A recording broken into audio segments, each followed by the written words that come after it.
Good afternoon. For those that are coming in virtually as well as here in person, welcome to our 4th annual EHS Alumni Panel. Thank you for those who have taken the time out your day to be here with us. Especially thank you to the panelists as well, our alumni panelists, for taking time out your schedules to be here with us, because we know you guys are very busy professionals, and again, thank you. So the purpose of this year's alumni panel is to have our alumni speak from a more realistic perspective on their experiences, the different career paths that they've taken in the exercise health sciences field, and also to learn about those skills and opportunities that they obtain throughout their time here in the EHS program, as well as after graduating. So we really want students who are watching in, our current students, to take advantage of this opportunity to learn more, listen to their advice, and also take this opportunity to network with our alumni, as well as engage with them on other things that you guys might have in common. So thank you, and I'm just gonna run through the agenda so we all know what's going on for today. We will be doing welcome remarks first, and then we'll have our panelists introduce themselves, and then we'll go into a discussion where they'll be answering questions. And feel free, those who are coming in virtually, to send those questions to the chat, and we will get to them eventually. And if you do have your audio not on mute virtually, please, if you can mute it so there's no interruption. And I just want to let you know that this is being recorded, so those who weren't able to attend, we can share that as well. And if you guys do need to refer back to this event, it'll be also shared in that way. So with further ado, I would like to have our chair, Dr. Tanjin Yu, welcome our department as well as the panelists. And then after the discussion, we'll be closing out and we'll be going into a networking breakout. All right, thank you guys. Thank you very much, Chanel. On behalf of the Exercise Health Sciences Department, I extend a warm welcome to each of you. Today is a special occasion as we bring together distinguished alumni who have excelled in the field of exercise health sciences. So as a department chair, it's truly an honor to see familiar faces. So I knew many of you, taught some of you. And welcome back individuals who once walked this halls as students and have since become practitioners, researchers, and leaders. Your journey is an inspiration to our current students, including our undergraduate students and the graduate students, and your insights today will shape the future of our department and the programs. Thank you for being here, and let's make this panel discussion an enriching and memorable experience for everyone. Thank you. Welcome again.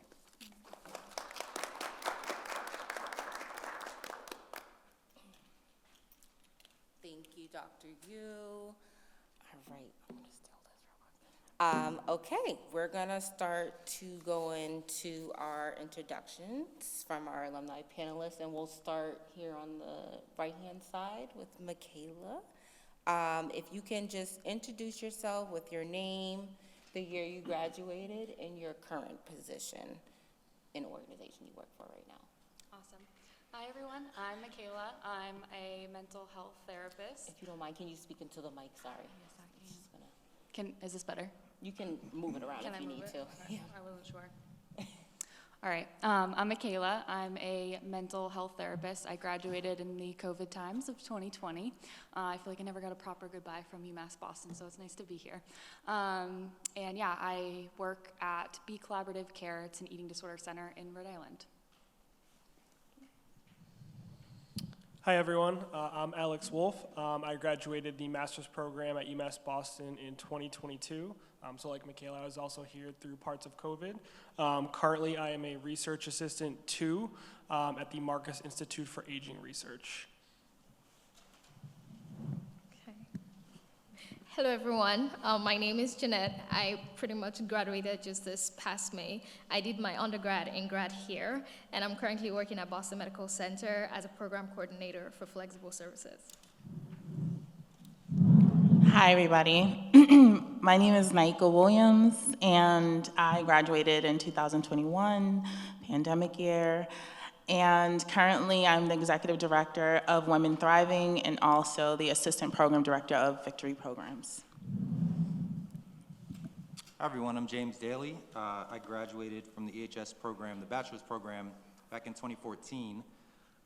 Currently I have a couple of different hats. I'm the assistant director for research operations at the Harvard Chan School of Public Health Implementation Science Center for Cancer Control Equity, and I'm also a senior research project manager at our community engagement program and our Harvard Prevention Research Center for Physical Activity and Nutrition.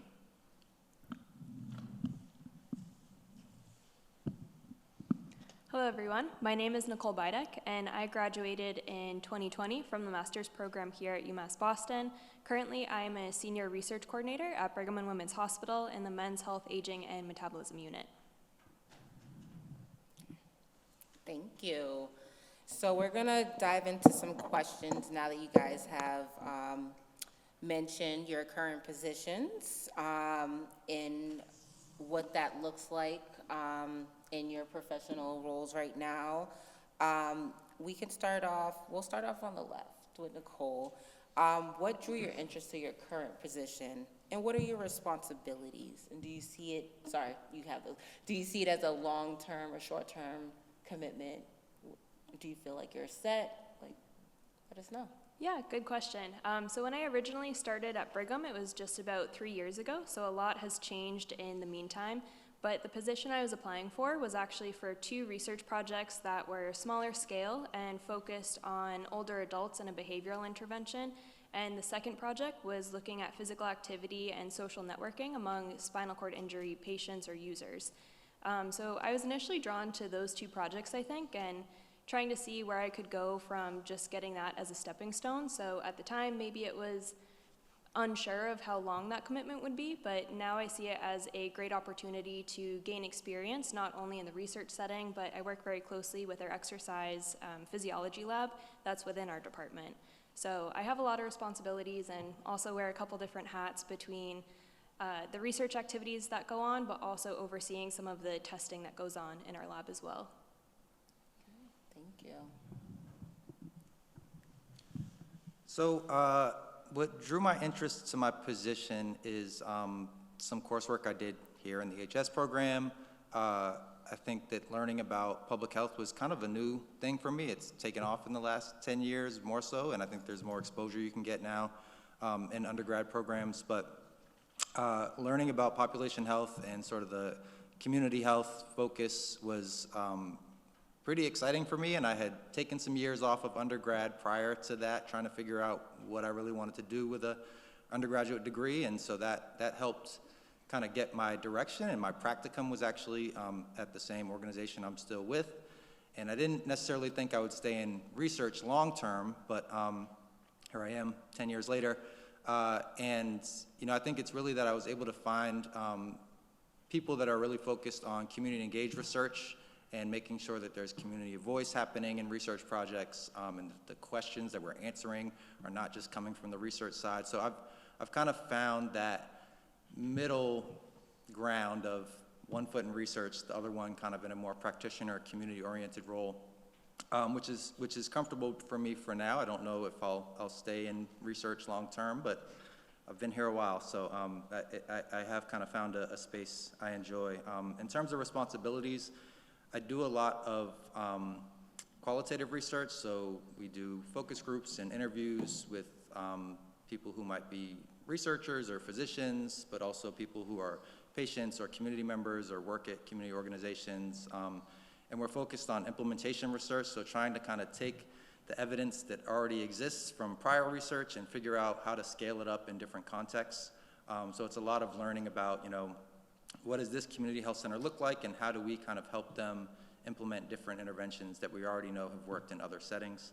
So I think I'll hold back there and pass it off. Well, thank you. I started off working in public health for a while, different healthcare settings, and I found that the opioid epidemic really touched my heart, and it was someplace that I wanted to be and work. So I started off as a program coordinator for a women's program for substance use disorder, and I worked there for 2 years, gained a lot of experience, and knew that that's where I wanted to be and wanted to continue to grow in that area. I'm actually new to both roles, the Assistant Program Director of Victory Programs. Just to give you a little bit of history about Victory Programs, they have been in the fight for substance use for a while now, I think a little bit over like 17 years. Specifically, my program that I'm the Assistant Program Director of is the Connector Program right on Mass and Cass area. So we see a lot of upfront struggles that people with substance use disorder go through. And I'll keep it short because I can continue to talk about that, but my interest remains there.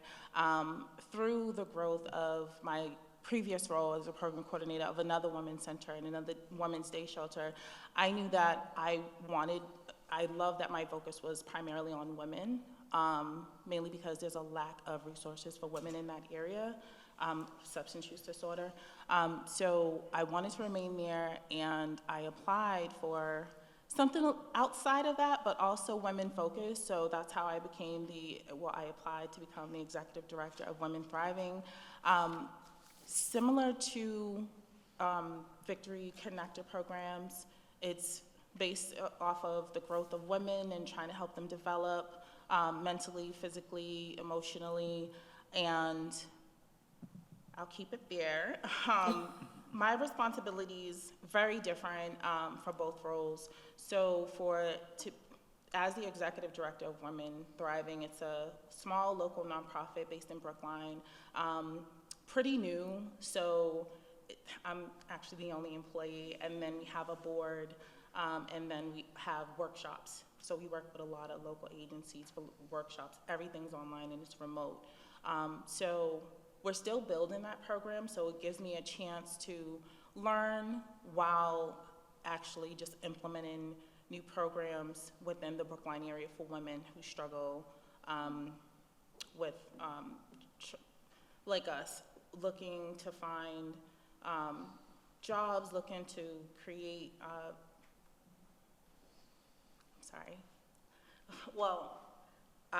what I want to say here is that, Women Thriving is a program to help women who are looking to improve their lives, looking to maybe learn more about their financials, looking to just build themselves in different ways. While as being the assistant program director at Victory Programs, it's a little bit more familiar to me because I was the program coordinator of another substance use program for 2 years. But now at a different level. So now I'm looking over grants, and now I'm overseeing the entire program at the senior level of management. So do I see this as a long-term permanent commitment? Absolutely. I found something that I'm not only interested in, it's public health related and makes me feel good. I save lives every day. I get to teach other folks about substance use disorder, and I'll keep it there. But yeah, I love what I do. Thank you. Okay. I think I will be one of the youngest people with experiences here, but I think that my interest in my current career position was from my undergraduate days. I've always been interested, first of all, with exercise and health sciences. I've always found it very fascinating, first off, because it's not something I'm familiar with in my country, and second of all, because I find it interesting how exercise and health promotion and health sciences combine together. I feel like it's one of the very unique majors that we have here at UMass. And so I've always wanted to learn more about health promotion, and that was what drew my interest to further my education in the master's program. And I'm really grateful I did that, because most of the courses that I took, Dr. Dana, one of the courses that I took with her, program management and project management, it has greatly helped me in my position currently, and I'm really glad I took those classes.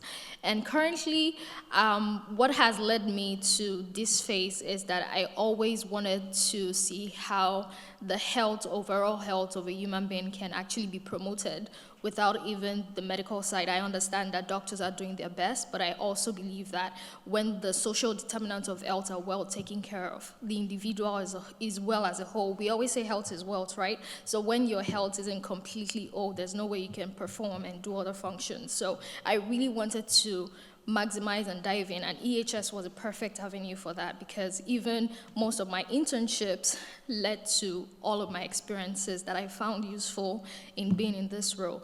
Do I see it as a long-term commitment?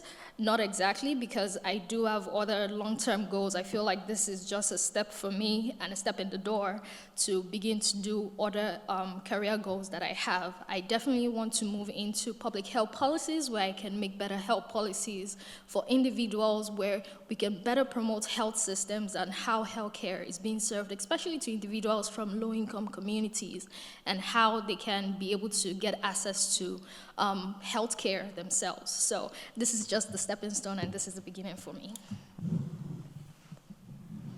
Hi, everyone.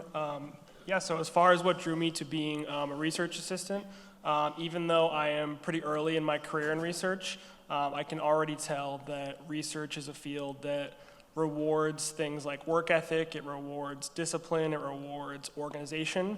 And I think based on my education background, those are all strengths of mine. Those are all things I've worked hard on for years to get better at. And you know, I was fortunate with a pretty well-rounded resume over the years. So when I was applying for jobs after getting my master's, I had plenty of good opportunities to choose from, which was nice. So throughout the interview process, I could kind of be a little picky and sort of really, you know, dig deep into what were these companies about. You know, what do the people think of working there? What was the culture like? What was the work-life balance like? These are all important things, I think, when you're considering jobs. And so where I work now, which is called the Marcus Institute for Aging Research, all their research is focused on populations ages 65 and up. Having said that, though, they do have multiple disciplines as far as different types of research. But like I said, I think that I chose them because they have an excellent work culture. Everyone I talk to and work with currently there likes or loves their job. Everybody has welcomed me as, you know, a team member, a family member from day one. I think that my skill set ultimately fits in really well there. I like to collaborate. Like I said, I think discipline and organization will go a long way if you're interested in research. I also think the company rewards hard work. I think it's very clear already. You're able to move up as long as you work hard and, you know, get along with everyone and do what you're supposed to do. And then I think, lastly, I would say, ultimately, you want to connect with what the mission is of where you work. So do your goals and do, you know, what you want to do at the end of the day. Does that line up with what they want to do? At the end of the day, I think a lot of people in research just want to help people. And where I work, that's really their main mission. So that's kind of where I'm at now, and I definitely plan to be in it long term. All right. Yeah, so I want to clarify too, because I said I'm a mental health therapist. I did get an EHS degree, but I did get a minor in psychology, and just if anyone's interested in psych, that can open doors with graduate school and pursuing education in that way. So through my kind of path at UMass Boston, I got my certification to personal train while I was in school. I started off as a trainer, really loved the work that I was doing, but really kind of saw a common theme of there being a lot of underlying issues with body image and different things, and really felt kind of called to dive a little bit deeper into that work. So I went into graduate school with an interest to work with eating disorders. I did kind of all of my research and things with in grad school with eating disorders, and all my practicum and internship and training there. So that's where I'm currently still at. I'm at an outpatient setting, but I work with an intensive outpatient program. I work with a variety of different eating disorders, but I'm very interested, I think, down the line in kind of bringing the movement piece back, because I think there is a lot of opportunity there to work with clients who are, struggling with compulsive exercise, or athletes who have a history of eating disorders, and they need more fitness professionals who are informed. So there's a lot of opportunity there that I think in the future I would love to do, but currently I see individual clients. I run group therapy and support clients through meal supports in an intensive outpatient program setting. Thank you. These are very interesting roles you guys have, and one thing that I can say it has in common is improving the health of individuals, which is important. So we're gonna dive in a little more deeper on the preparation of where you guys are now. If you can talk about how the exercise health sciences degree, whether it's bachelor's, master's, or PhD, has prepared you for your current roles now, or past roles, whatever that happens, or and also how did you develop an interest and passion in the area you were studying, and what you guys mostly already spoke about, but if you guys can talk about post-graduation, or you can do as you were a current student in the program as well, which you haven't touched on, that would be great. We can start on your end, Michaela, sorry. No, that's okay. Yeah, so I think for me, learning the science piece behind what I'm working with currently was certainly helpful. I think with eating disorders, we work with a multidisciplinary team. I work very closely with doctors, dietitians, fitness professionals, really kind of build a team based off of a client's needs. So I think having that background was certainly helpful for me. Then applying the psychology on top of it, for sure. Yeah, I think I kind of touched on, I definitely had like an interest and passion going into my work, and wanted to focus on the world of eating disorders.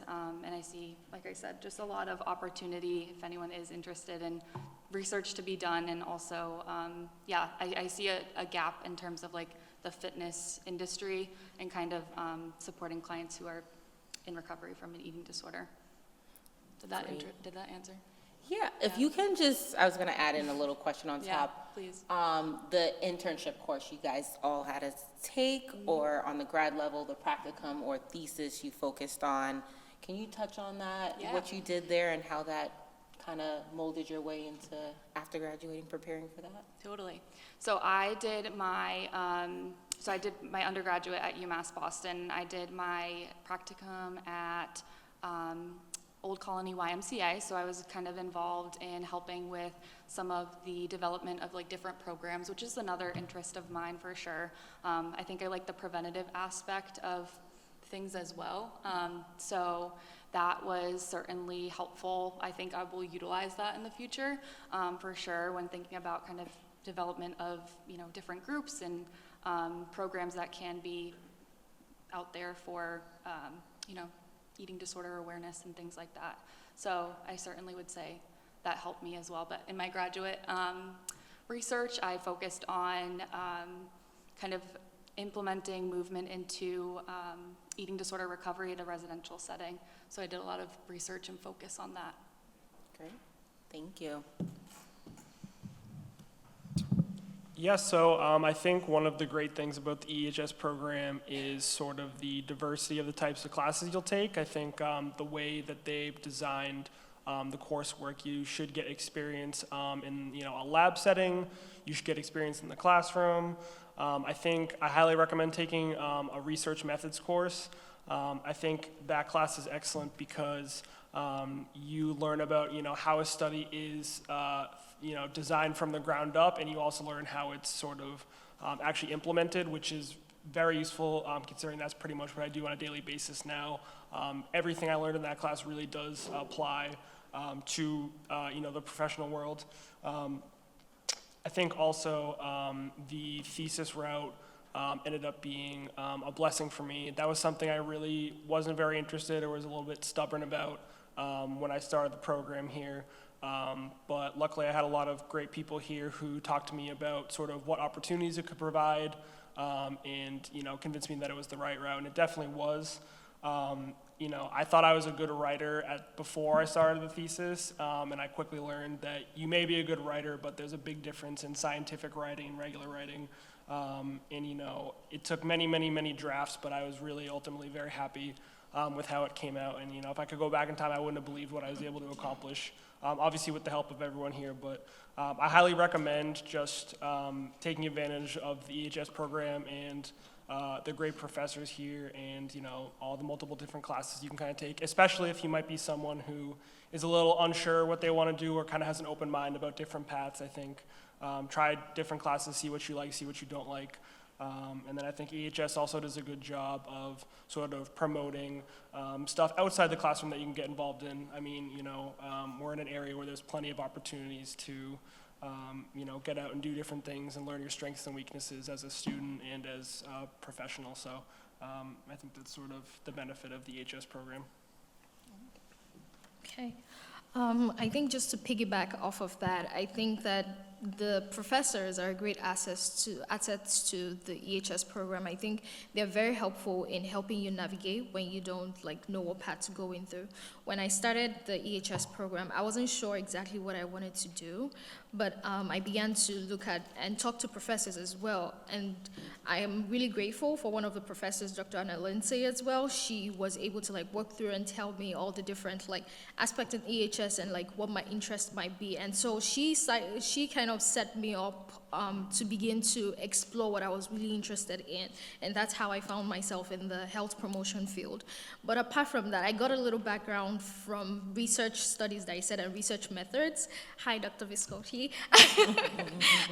His class was one of the research classes that I took, and if you're EHS here, I definitely recommend taking that class, because even in my current career, it's really helping me. We usually go through a lot of research methods as well in how we take care of members and how we can better promote and improve strategies in ensuring better health care to individuals. So it's very, very helpful because you're able to read the different abstracts and see what was helpful, what wasn't helpful, and how you can interpret your research study, basically.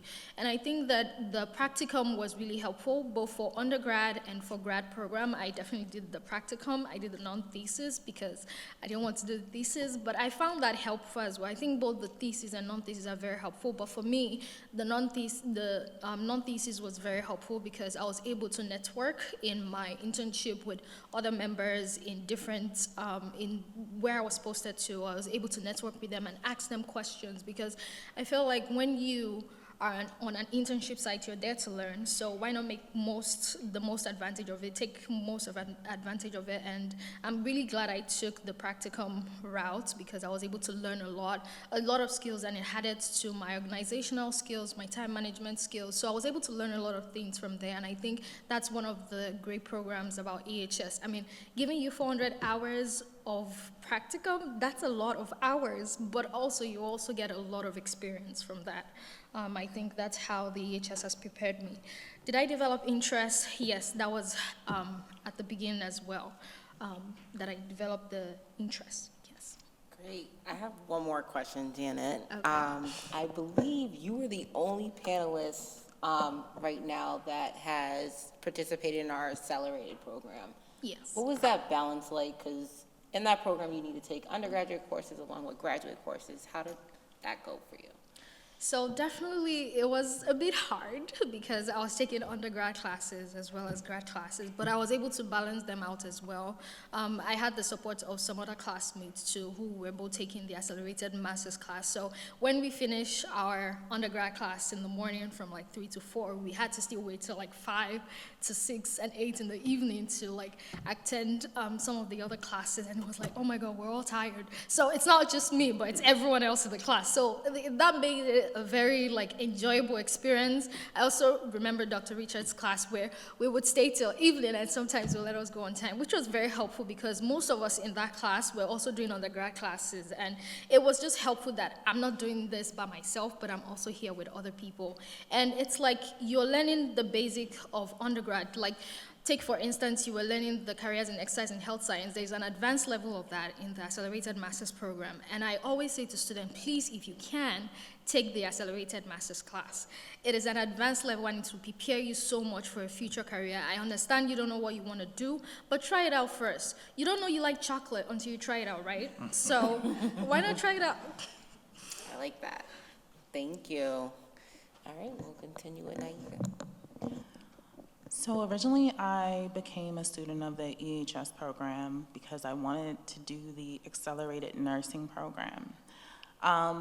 But what I found was when I actually did the EHS program, not only were the professors amazing, but I was learning a lot, and I learned that maybe I wanted to go a different route and be more in the public health area of working in the community. Not that nursing doesn't work in the community, but in a different perspective, because I've worked in hospitals for a very long time, and I wanted to work, so to speak, behind the scenes, and I just wanted to learn more about that. How EHS program has helped me just get in that experience. Amazing. It was a really amazing experience. I did my practicum at the YMCA, and Cheryl, who's one of the managers over there, I sat with her and I'm like, you know, I'm graduating with the ESS, but I'm not sure if I want to go to do nursing or if I want to do something else. And you know, she gave me some really great advice, and just, you know, experience as much as you can right now while you're a student. You're gonna have these thoughts, and you can try something, and you know, if you don't like it, you can always try something else. So I took that as, and you know, after I graduated, of course the pandemic happened, so I had a lot of time to do research on my own after that experience, and okay, what is gonna make me happy? And I think that's what everyone should be asking themselves. What do you wanna do that's gonna make you happy? Mm-hmm. It's not just about the money, you know?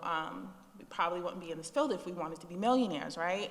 You want to help other folks, mm-hmm. or you know, you wanna help improve, you know, you're part of the world. And I think that's why the exercise and health science program just sets us aside from so many other programs. So with that being said, not only are the professors amazing, the curriculum, I mean, I even did an independent study working with mice, and that pushed me, you know, that really pushed me into just knowing that I can do things that I never thought I would want to do, but pushed me into becoming a leader, you know, empowered me into wanting to do more, different things. So that's all I had to say about that. But Thank you. I think you're probably going to start picking up on some themes here because I'm going to repeat some of the stuff that was just said, but I'll try and share some of the practical skills that I picked up in my time here, and that really applies to the work I'm doing now. One is just understanding what public health is. I didn't really know, and that's not why I came to this degree program initially, but similar to what you were just hearing, the more I learned about it, the more I felt like that is the direction I'm interested in pursuing. And I do think it's really valuable to learn by trying things that you don't want to do. I turned down a couple of internship opportunities because I interviewed for them. It didn't really feel right, so I was like, oh, am I going to have to push a semester back for graduation date if I don't get this done in time? Timing did end up working out, but I was prioritizing finding something that felt like a good fit over, you know, just making it happen and checking that box. So I do think it's important to try and find something that really feels like a good fit for you. And then if you don't like it or you don't like certain aspects, that's valuable information to figure out next steps too. I can say an example from that. During my internship, since I did go a research path, I was doing some literature review stuff that I learned here. And I immediately knew this is not how I want to be spending my time at work. So when I finished my internship and they offered me a job, I was able to kind of tell them the things I was interested in doing with them and what I didn't want to do. And that gave me a little bit of a better scope of work going forward beyond the internship. I also just mentioned that, you know, the research methods class came up. I learned what an IRB is there. I am responsible for probably 15 to 20 IRB protocols right now in our system, and I got that foundation here. I learned about things like motivational interviewing. As I mentioned earlier, I do a lot of focus groups and interviews and things like that. So that all really helped me, and I think, I hope this is still around. I think it is, but I did a semester or two with Go Kids and working with the local Boston Public School around the corner. That also, here on campus, gave me some practical experience doing research and also really just working with a community organization that is BPS. And so that was something that, again, people saying, make sure you're working with the staff and faculty here to kind of find your path. They're here to support you. I learned about those opportunities just from having informal conversations outside of the classroom. So would encourage you all to make sure you're having those conversations with faculty and staff to kind of figure out the path that you want to take. So yeah. So I think I had a lot of similar experiences to some of the other panelists here, just in exploring things that I did like and did not like. My first job out of undergrad, which I did at UMass Amherst, I was more in the corporate wellness side of things, and I realized that wasn't really for me, wasn't a good fit, and wasn't what I was passionate about. So that's really what drove me to come back to academia and pursue my master's here in EHS. I think it was a wonderful experience being here and being able to work very closely with a lot of different faculty in the EHS department. I was very fortunate to not only have the foundation of the coursework that I did, but to work very closely with Dr. Yan on my thesis project. And we were able to work, I'd say, very efficiently on our project, but we also did enter the COVID times. So that study did get a bit interrupted, but we were still able to create some products out of it between abstracts and presentations that we presented not only at the New England chapter of the American College of Sports Medicine, but also the national conference as well. And we were also able to generate a manuscript out of it. So I think what I'm trying to say here is, depending on where you go in your time here at UMass Boston, a lot of it really is what you make of it.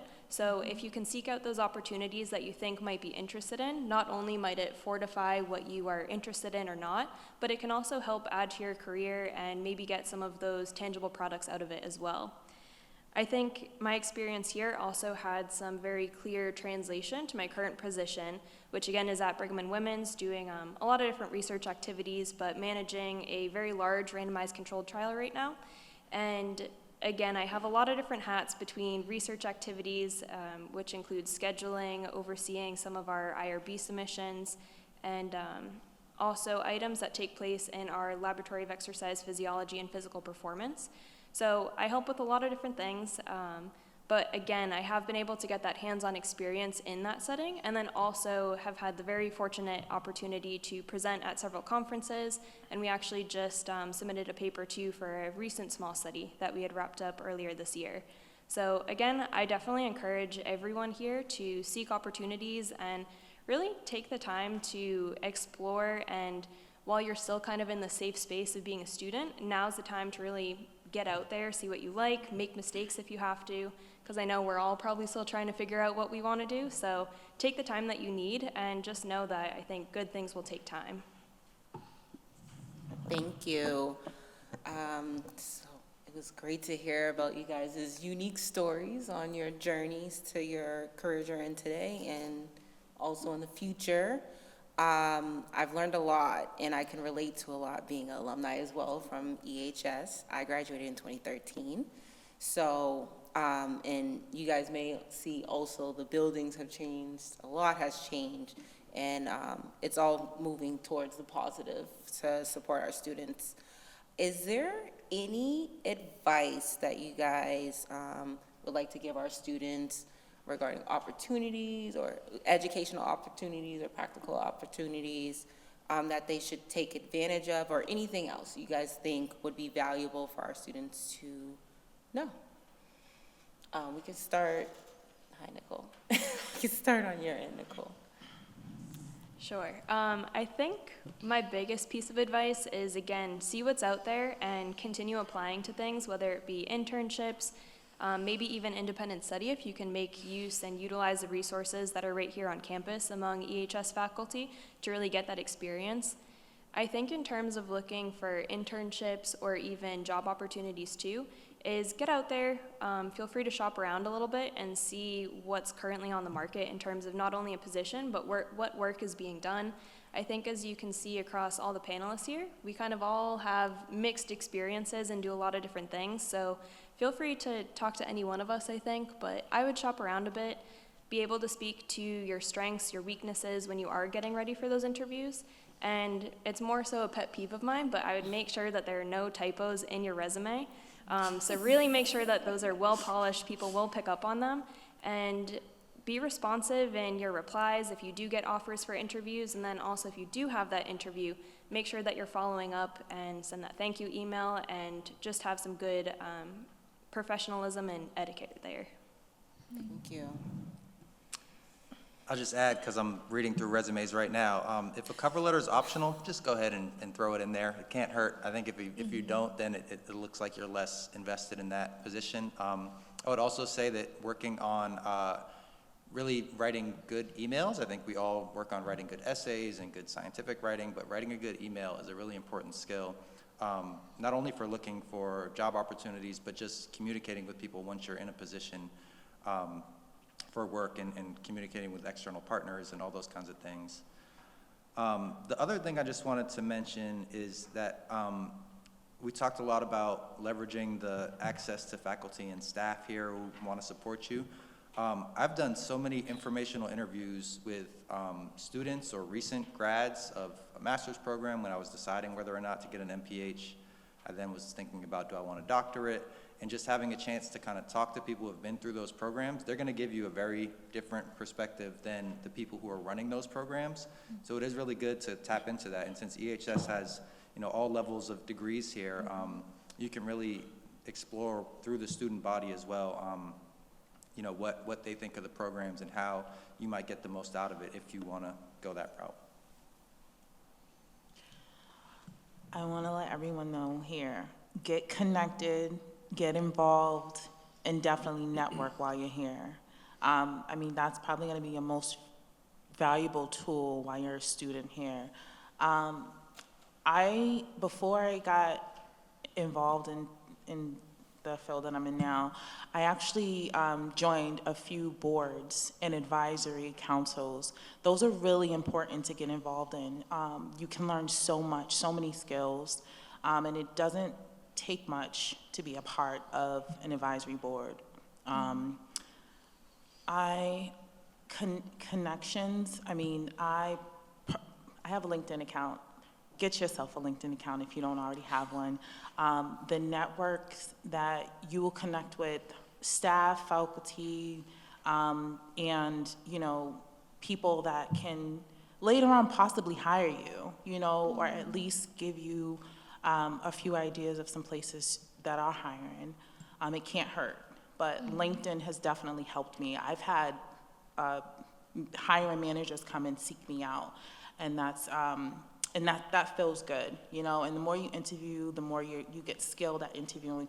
And I just second what two of the panelists said about resumes and cover letters. I'm part of the hiring team, and cover letters set you aside from those are the first that I go to. If you have a cover letter, I'll read the cover letter and then look over your resume. Depending on what's in the cover letter, I'll move forward with the phone screening. But definitely get involved as much as you can. There's quite a few things, when I was in school in 2021, there was quite a few things that you can get involved in on campus. So that's probably the best advice that I have.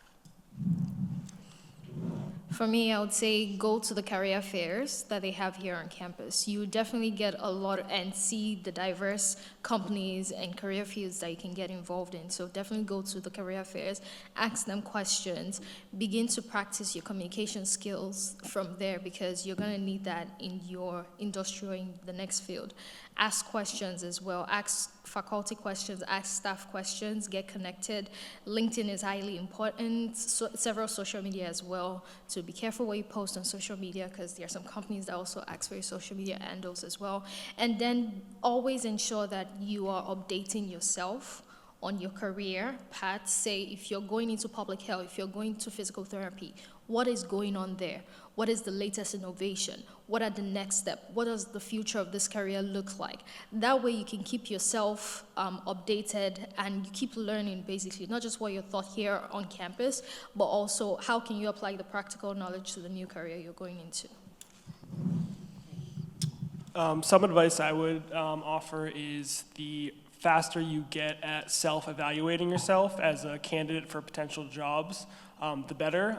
The reason I say that is whether or not you take a more traditional path in your career or a non-traditional path, either way, to me, once you start to sort of develop yourself as a professional person, when you start looking at the more desirable jobs or things like that, you will start to notice a pattern of, you not only do you need experience in the area, you will also start to see a pattern of desirable skills that these companies or places covet. So, hopefully you'll already have those things as strengths, but the reason I say to self-evaluate early is because a lot of those skills are difficult for, different types of people, and ideally at that point you had identified what your weaknesses were and you've worked on it in your career. So, like I said, I think being aware of what you're good at and what you're not and just working to get better and continuing to hone your strengths as you go is probably my piece of advice.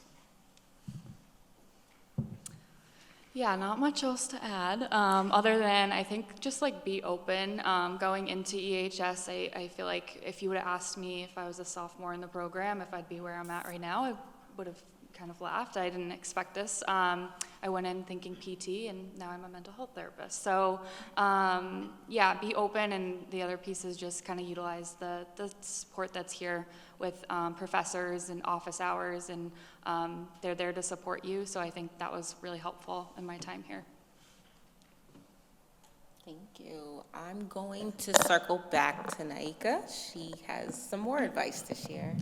I just wanted to add that right now I have a career coach, and through his assistance is how I was able to land both of the jobs that I currently have. If you can find yourself a mentor or someone you have to pay for a career coach, but if you can find yourself a good mentor and later on possibly get a career coach, it really helps in the end. You'll thank me later. Thank you. And before we finish off on questions, I'm gonna ask the last question. And this is more so about opportunities such as internship opportunities, volunteer opportunities, job opportunities that any of your organizations are offering right now. So feel free, for those who have something, let me know. So I will start by saying we are always looking for student interns.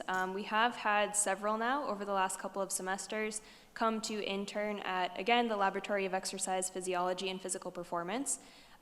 We're looking for new interns even starting in the spring semester, so we're definitely open to that. I think it's a great opportunity to get some great hands-on skills working not only in an exercise physiology lab, doing CPXTs, muscular performance assessments, some other functional assessments as well, but you could potentially get some hands-on experience working with more clinical populations, such as those with spinal cord injury, prostate cancer. We work with older adults or those with impaired mobility as well. So a lot of great experiences there, and we actually are hiring right now for an exercise physiologist. So this is a full-time position. We're trying to get the position filled as soon as possible. So if you're finishing up your studies here and are looking for something full-time, feel free to speak with me after. If you have any friends, feel free to send them our way as well. I can just add that I mentioned we are in the hiring process. It's for a research assistant 2 that would be working on a project that is across a lot of different institutions in the Boston area and their IRB programs, and trying to figure out how to help studies who are under accruing, particularly related to diversity targets. So if your goal is to enroll this many people from a different race or ethnicity or gender, and you're struggling, our team is trying to figure out how to help different researchers with those challenges. And so it is looking for someone who has at minimum a bachelor's degree, but we're welcoming people with that, a master's to apply or not. I would also just say that we work closely, my center, with the Kraft Center for Community Health at Mass General Hospital, and they have summer interns coming through all the time. We sometimes do too, depending on the grants that are around, but the Kraft Center always does. They kind of have standing funding for that kind of thing. So I would encourage you to look there, and I can help direct people to find them as well, since we are closely partnered with them. Thank you. I encourage anyone who's here virtually or here in person to just link up with the panelists on LinkedIn if you guys have a LinkedIn account. Both jobs, we actually have opportunities for interns and also are hiring. Victory Connector program, my specific program is hiring, but Victory Programs is a large agency, and I don't know all the roles that they are currently looking to fill, but they're always hiring. And if you send me your resume, I can look it over and just help you in that area. So please connect with me. Over at Boston Medical as well, we're looking to hire interns, especially in this time. If you like to work remotely, definitely, if you like to work remotely, or if you're just looking for internship experience and more hands-on in physical therapy or even population health, definitely you can meet me after, or we can meet up on LinkedIn. Yeah, this summer actually I had 2 interns, which was great. They both had very different sort of ideas of what they wanted to learn about. One of them was more focused on the grant writing process, the study design process, things like that. Whereas one of them was really interested in seeing what actual study visits being conducted face-to-face with study participants was like. So I thought that was great. My institute is typically always having new grants come in, so there's usually open research assistant positions. We're always happy to have interns come in as long as they're willing to learn and put in the work. And then there's always other things you could sort of think out of the box. Since we're working with data, there's all sorts of data analysts and stuff. They probably also are looking for people to always help out. So it doesn't necessarily need to be directly related to study visits, like I said, or study design or anything like that. Even if you're interested in more of the data side of things, that's an option as well. Yeah, so I work for a pretty small organization. We do have practicum and internship opportunities for counseling side of things, but I will say we are rolling out some movement programs. So if there are fitness professionals that have any particular interest in eating disorders, I would be happy to connect with you and talk a little bit more about what that looks like. Mm-hmm. Great. So I think almost all of the panelists have suggested to reach out to them or connect with them on LinkedIn. So I will give everyone that task to create an account if you don't have one, and reach out via LinkedIn. But I also will collect the panelists' contact information, and we'll share them as well for those who are interested in speaking with them. And we are going to be closing out into our network breakout session, and I would like to ask Dr. Dana Camesso to close us out, please. You know what, I'm happy to do so, but I'd rather spend the time if they have questions. Oh, I'm so sorry. We didn't mean to close out. They have some questions. I'm all like, forget it, guys, we're done. They answered enough. But no, definitely, if you have any questions in the audience, please raise your hand, and we can pass the mic around to you. And those virtually, if you can just drop your questions in the chat, and I'm more than happy to ask those questions. We'll start off with in person first, and then I'll ask the questions virtually. Better than. All right. Any questions in the audience here? Don't be nervous. All right. I'm not sure of your name, but if you could just introduce yourself and ask your question. Hi, I'm Catherine. I was curious. Oh, sorry. No, Catherine, you can start first, and then we'll go to this fourth row here, sorry.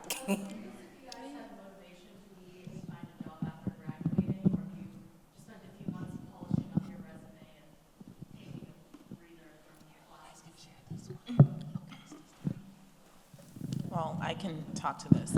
Right after I graduated, it was still during the pandemic time, so everything was just unsure. At that time, I did take a lot of just mental space to just reflect on the last couple of years I was in school, figure out what exactly it was that I wanted to do. And that I did find that very helpful. If I was to give advice on that, yes, please take the time for yourself and to look over your resume.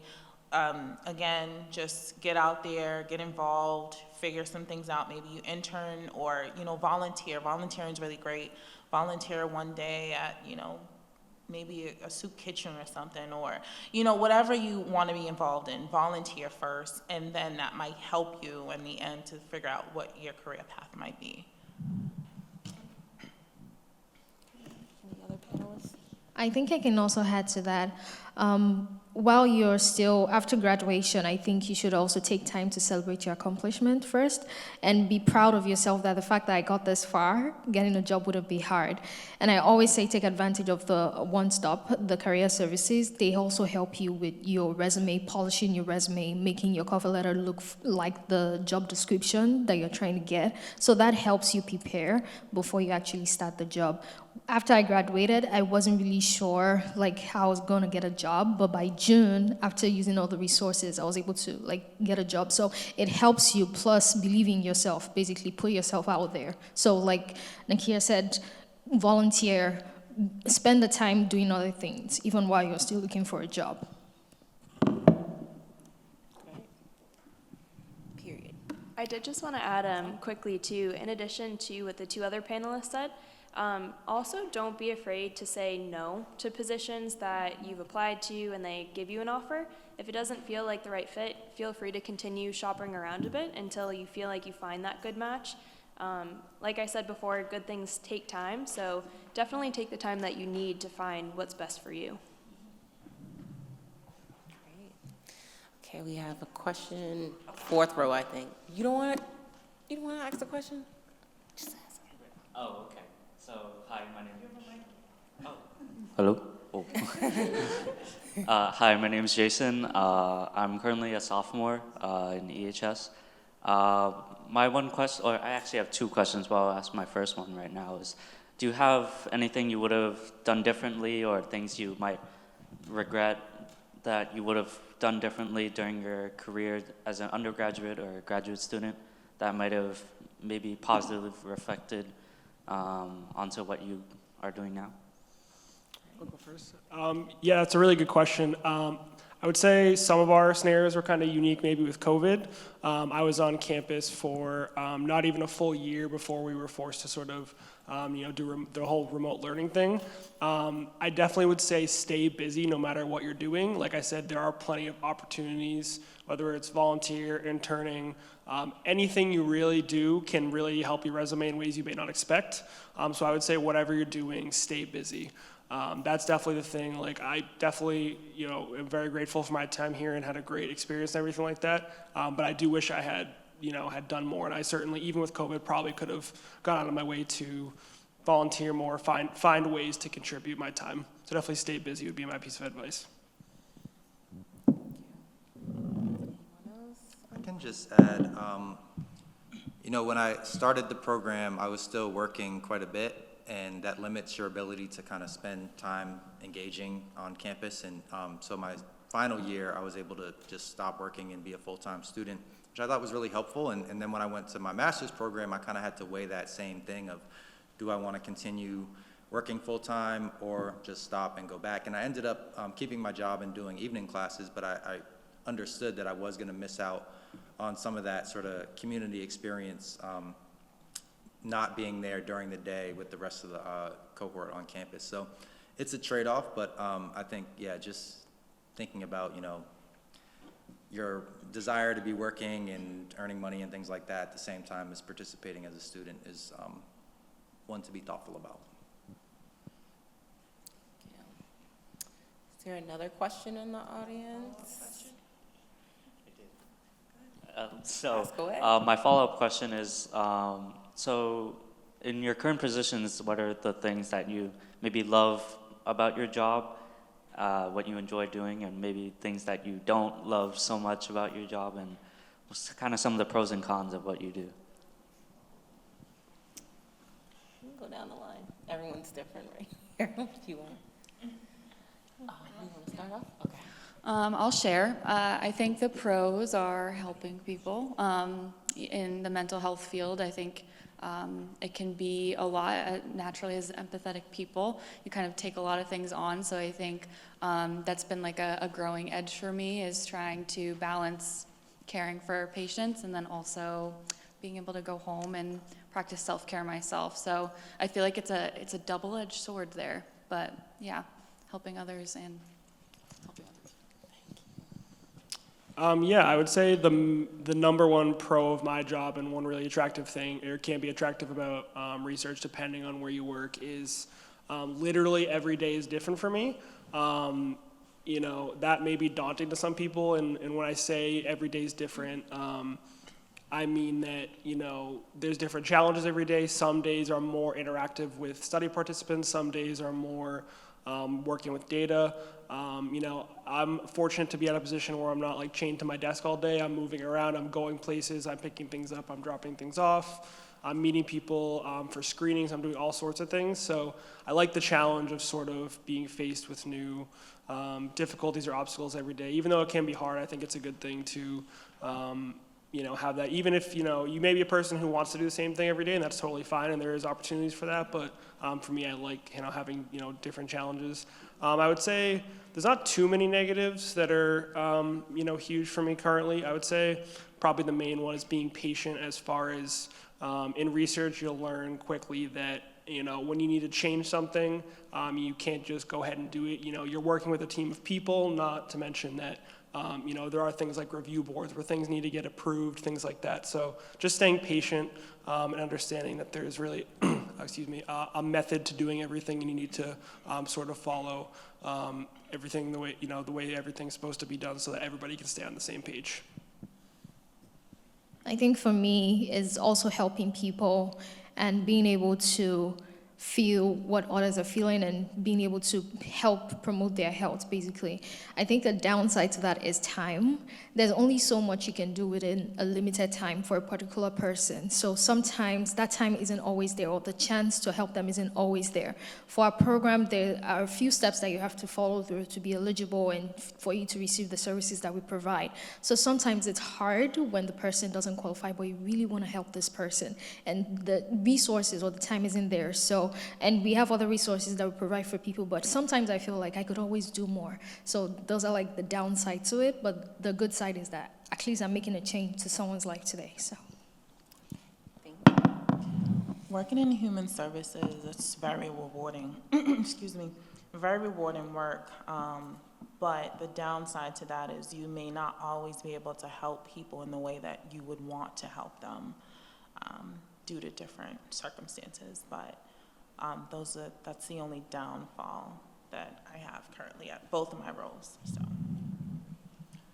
I've talked a little bit about community partnerships, and that's something that I have really appreciated about my work, and having been there for so long now, I've gotten really close with people at Boston Public Health Commission and local community health centers, other smaller organizations and housing organizations, and so that really is something that I appreciate. And when the time comes, if I decide that I'd like to move on, I've been able to really get a lot of exposure to different groups in the work they're doing to kind of think about where I might fit in next. I think working at a local university also is nice because you get a student schedule in some ways. You don't get the whole summer off, but you get, you know, the Christmas break. It is kind of practical things to think about with work, that the hours and the vacation is actually pretty nice. And I have had the opportunity to lecture in different classes and TA some classes, which are things that I also enjoy.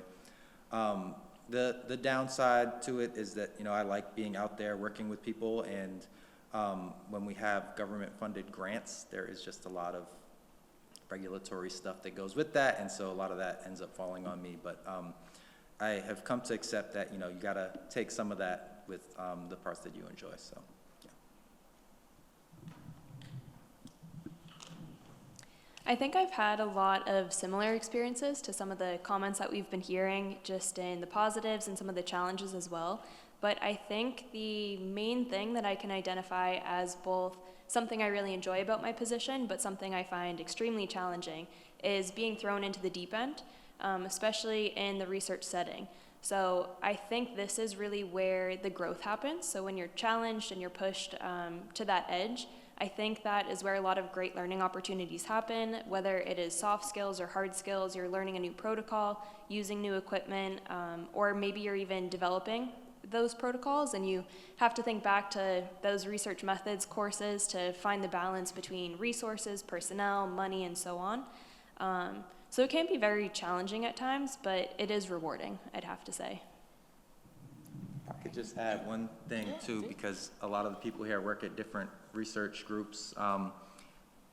You get a lot of different grants coming in, and that's something, as someone who I think doing too much of the same thing can kind of get boring to me sometimes. And so I like the fact that the grants are always changing. So every couple of years, or sometimes every year, there's new opportunities to engage in new work, and it's not, just the same thing year after year. I've been there for almost 10 years, and I've worked on a lot of different types of projects in that time. Thank you. We have another question. I have a question. If I'm a student here and research, I've never really even thought of it being interesting to me, or I don't think I want to go that direction, should it be something that I consider, as I'm trying to figure out what I want to do next? Or is it even a possibility for someone that doesn't have much experience? Maybe I really want to go to PT school or OT school or something. Would you recommend, taking part or, taking a research assistant job or a role in research? Would it be beneficial? I can go ahead and start. So I think if you're pondering whether or not you have an interest in research, I would say take a look at what's out there.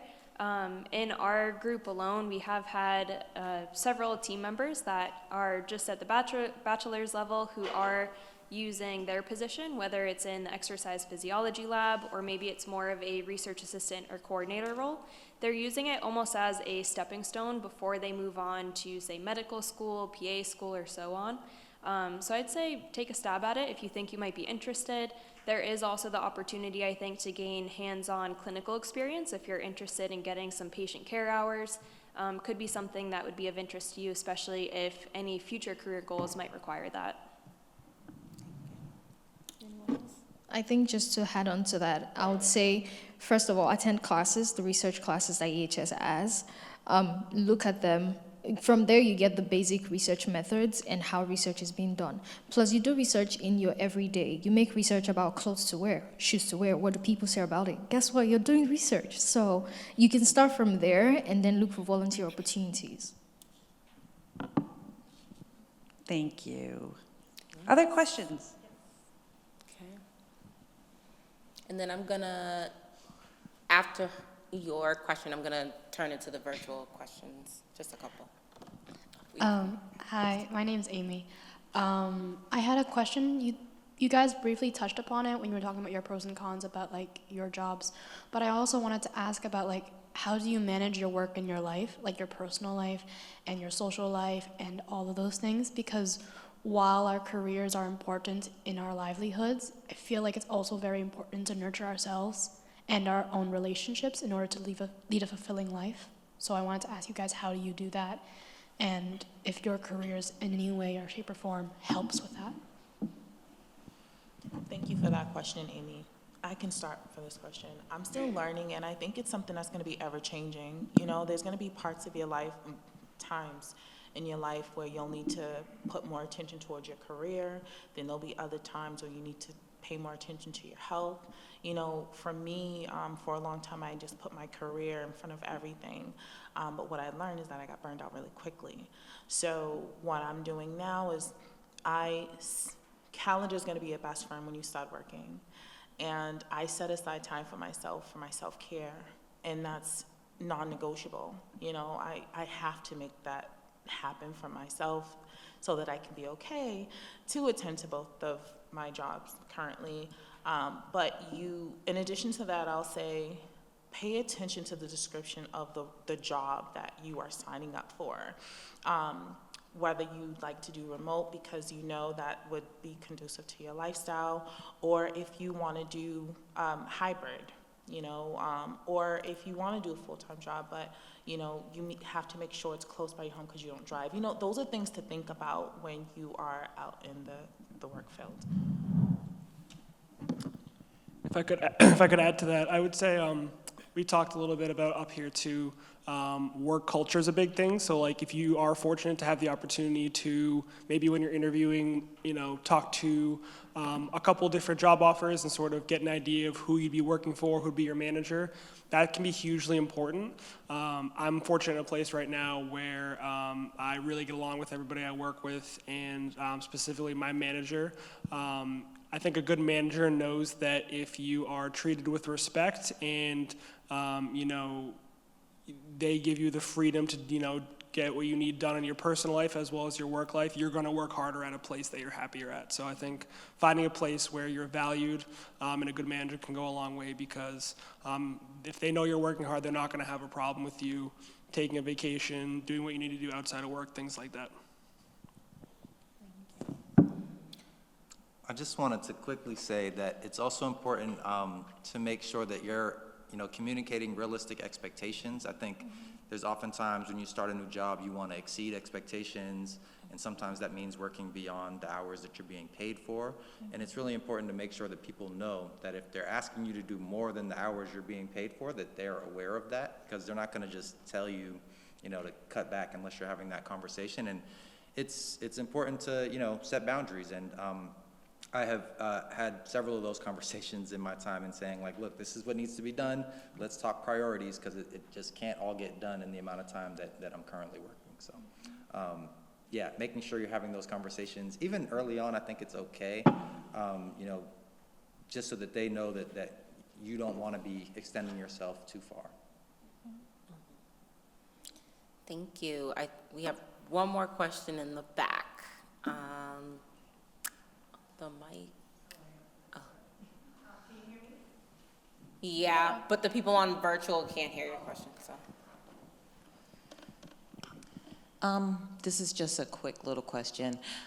If you could talk to your younger self about your life choices, what would you say to yourself?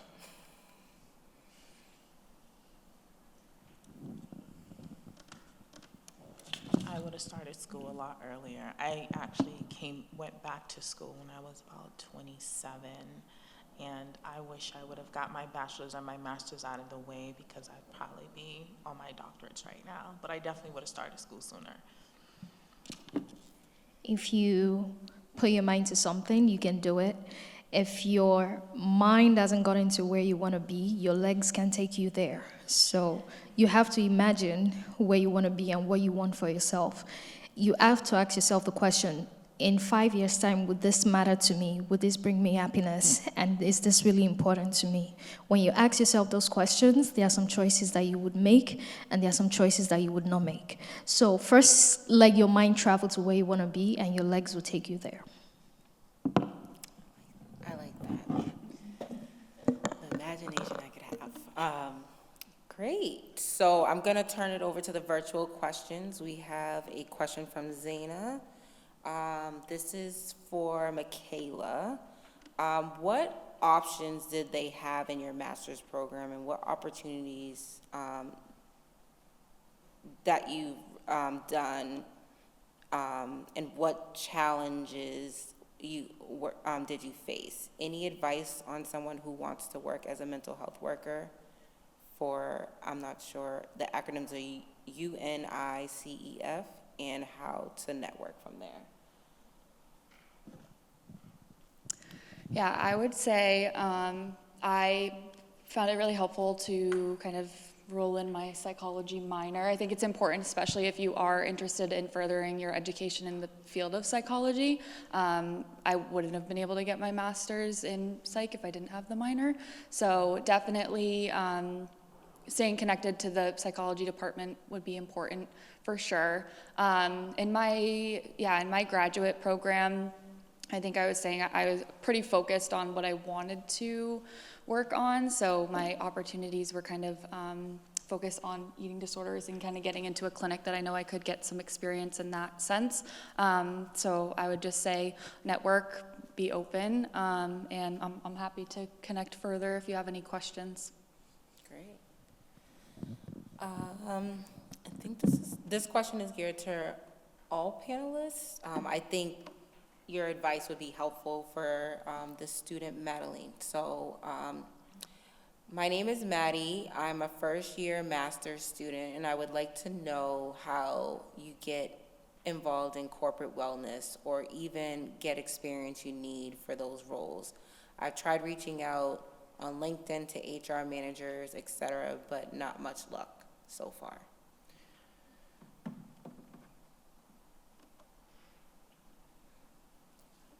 I guess the question, the answer, yeah, I'm sure there's no particular answer because that's not the field you guys work in, but as far as advice for a student in this situation, what would you provide them? I worked in a corporate wellness setting actually before my master's here just for a little while, just to get some real world experience, see if I liked it. I had good luck on Indeed. There's plenty of job websites. I think what we talked about earlier, having a strong resume, take advantage of resources here or elsewhere. Resume is really, really, really important. Have a cover letter if you can. And then I would say as well, if you really struggle, there are plenty of recruiters that can help you connect to different jobs. That's sort of almost a cheat code in a way where they can help connect you to jobs that you didn't even realize were open opportunities. But corporate wellness can definitely be tricky to get into. But I would say just definitely don't get discouraged. It can be hard, but it ultimately, if you find a good job, it'll be worth all the hard work. I would say my rule of thumb, and I feel like most of my students think I'm crazy, 5 job applications a week. That's how I would say you'll be successful, especially if you're looking for something quickly or soon. I would suggest that. So even though, I understand one application, but imagine how many more other applications they're receiving from other candidates. So, and also in your resume, I would say stand out in your resume. Be unique. Don't be the typical Google resume individual. They can see that. So make it very unique and customize it to what your experience is. So, sorry, I answered that question as if I'm a part. Yep. Okay. I think that is all for our questions virtually. If anyone wants to say any last remarks. Oh, I have a question. Yes, in the audience. So I was one of those students that typed in the chat. Zaina. Yeah. Okay, hi. I wasn't here to hear what was said. Oh. Yeah, so I was gonna say, you can connect with Michaela. She invited those who are interested in her area to connect with her after this. We'll be going into a network breakout, so no problem.